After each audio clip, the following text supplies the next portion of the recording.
Headache left సైడ్లో వస్తుందా లేదా రైట్ సైడ్లో మాత్రమే వస్తుందా? ఇది చాలామంది అడిగే క్వశ్చన్.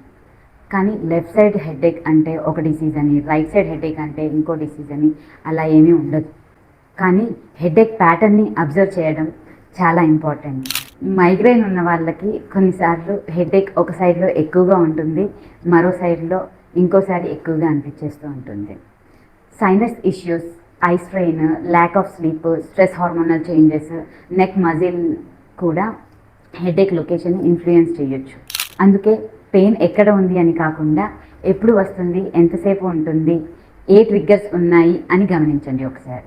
రిపీటెడ్గా హెడేక్ వస్తుంటే పెయిన్ కిల్లర్తో మేనేజ్ చేయడం కన్నా రూట్ కాజ్ని అర్థం చేసుకోవడం చాలా ఇంపార్టెంట్. సిమ్టమ్స్ని ఇగ్నోర్ చేయకండి.